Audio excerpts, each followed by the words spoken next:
الحمدللہ رب العالمین والصلاة والسلام علی سید الانبیاء والمرسلین اما بعد بسم اللہ الرحمن الرحیم وَإِن كُنتم فِي رَيْبٍ مِّمَّا نَزَّلْنَا عَلَىٰ عَبْدِنَا فَأْتُوا بِسُورَةٍ مِّن مِّثْلِهِ وَادْعُوا شُهَدَاءَكُم مِّن دُونِ اللَّهِ إِن كُنتم صَادِقِينَ۔ صدق اللہ مولانا العظیم۔ اللہم صلی علی سیدنا و مولانا محمد وعلی آل سیدنا و مولانا محمد وبارک وسلم صلوا علیہ۔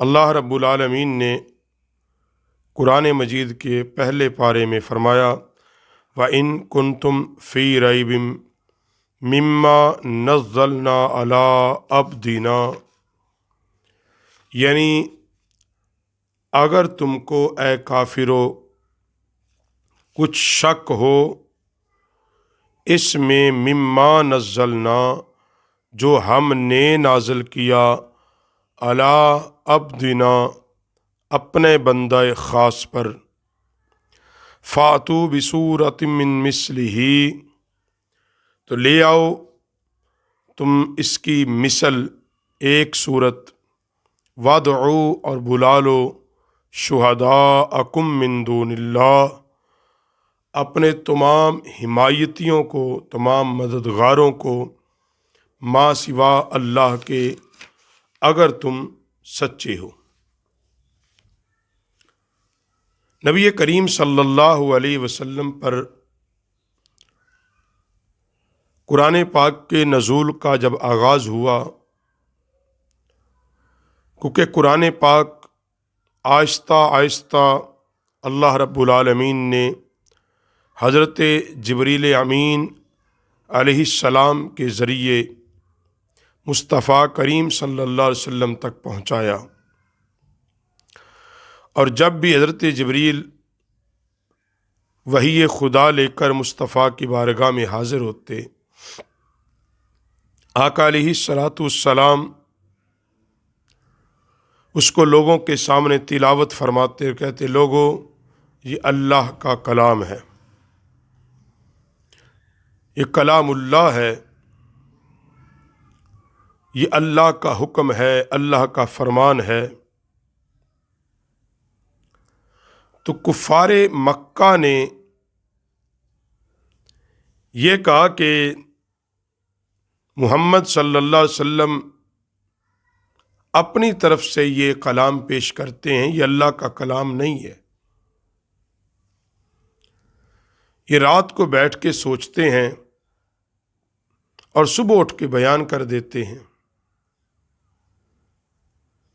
تو پھر اللہ رب العالمین نے ان کی اس بات کا جواب کہ جو وہ کہتے تھے کہ یہ اللہ کا کلام نہیں ہے، قرآن اللہ کا کلام نہیں ہے،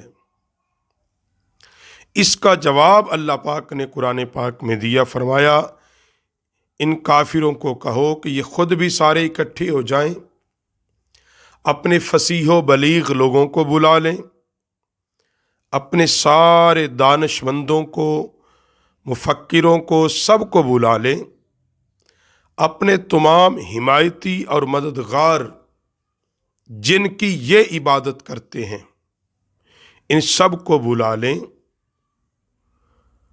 اور اس قرآن پاک جیسی کوئی ایک صورت لے آئیں، اس کلام جیسی کوئی ایک صورت لے آئیں، اپنے بلا لیں اگر یہ اپنی اس بات میں سچے ہیں۔ اور اسی کی تفسیر قرآن پاک میں آگے آتا، فرمایا انہیں کہو کہ اس جیسی کوئی ایک آیت لے آئیں، فَإِن تَفْعَلُوا فَإِن لَّمْ تَفْعَلُوا وَلَن تَفْعَلُوا، ہرگز نہیں لا سکیں گے، بالکل بھی نہیں لا سکیں گے، قطعاً یہ نہیں لا سکیں گے، تو یہ نہیں لا سکتے، یہ ہرگز نہیں لائیں گے۔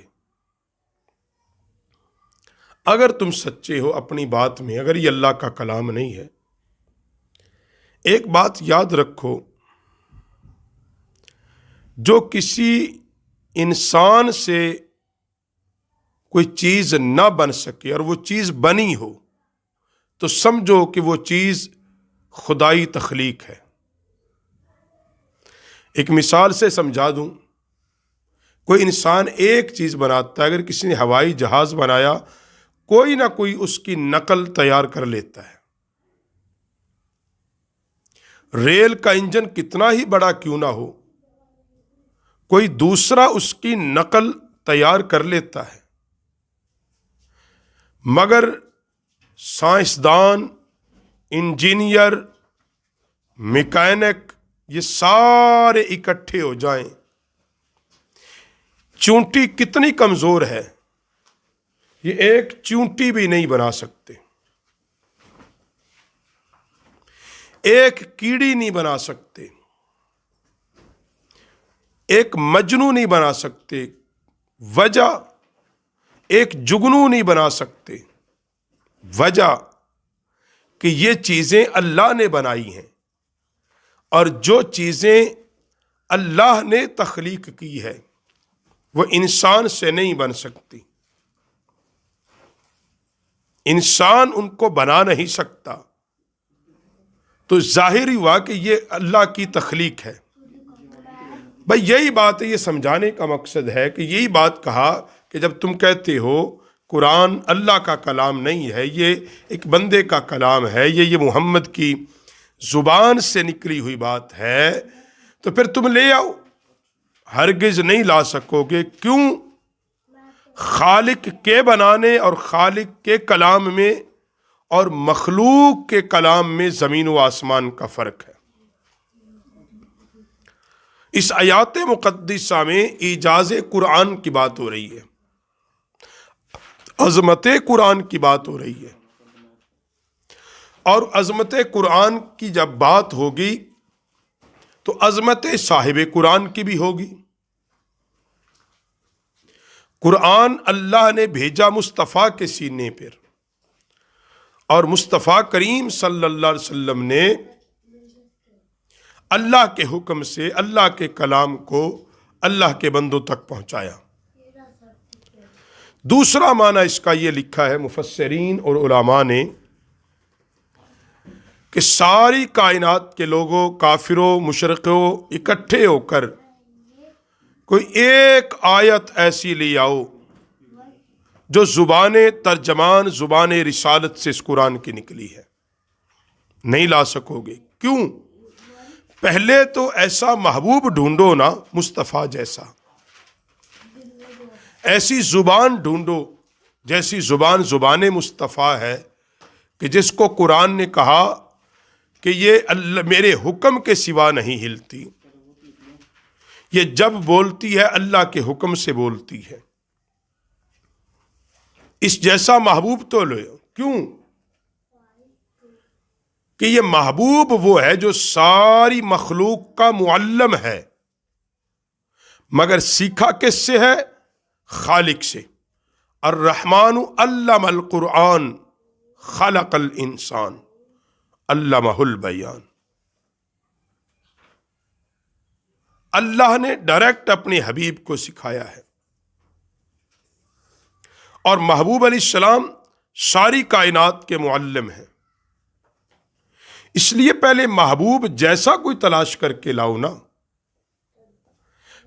پھر جو اس کے منہ سے آیات مقدسہ نکلے گی تو اس کو بیان کر کے دیکھو۔ تو اس لیے قرآن پاک میں کی عظمت اور شان اور رفعت، اس کا اعجاز، اور یہ قیامت تک کے لیے ہے۔ ایک صرف یہ نہیں کہ زمانے محبوب تک تھا، صبح قیامت تک کے لیے قرآن کا یہ چیلنج موجود ہے کہ جتنے بھی مخالفین قرآن ہیں وہ صبح قیامت تک ان کے لیے ایک چیلنج یہ ہے کہ وہ قرآن پاک جیسی کوئی ایک سورت لے آئیں، کسی بھی اعتبار سے نہیں لا سکیں گے۔ کیوں؟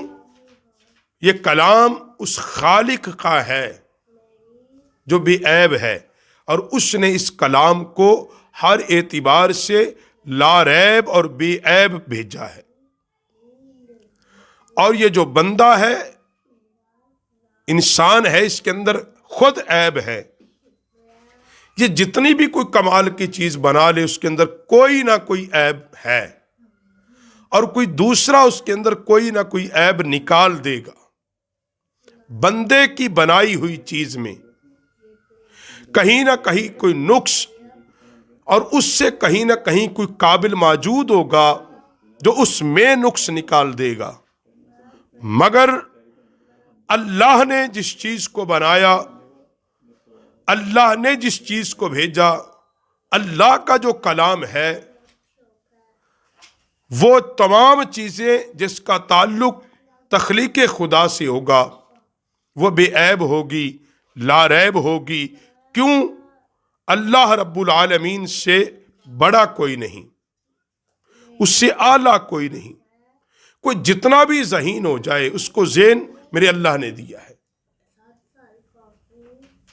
اس لیے کلام مقدس کے اندر فرمایا وَإِن كُنتُمْ فِي رَيْبٍ مِّمَّا نَزَّلْنَا عَلَىٰ عَبْدِنَا فَأْتُوا بِسُورَةٍ مِّن مِّثْلِهِ وَادْعُوا شُهَدَاءَكُم مِّن دُونِ اللَّهِ إِن كُنتُمْ صَادِقِينَ۔ اگر تم اپنے قول میں سچے ہو، اس جیسی کوئی ایک صورت لے آؤ۔ ہرگز نہیں لا سکو گے، سارے اکٹھے کر لو، ہرگز نہیں لا سکو گے۔ تو اعجاز قرآن کے ساتھ صاحب قرآن کی بھی عظمت ہے کہ اتنی عظمت والی کتاب، رفعت والی کتاب اللہ نے جس محبوب پر نازل کی، وہ محبوب بھی اسی قدر عظمت والا تھا۔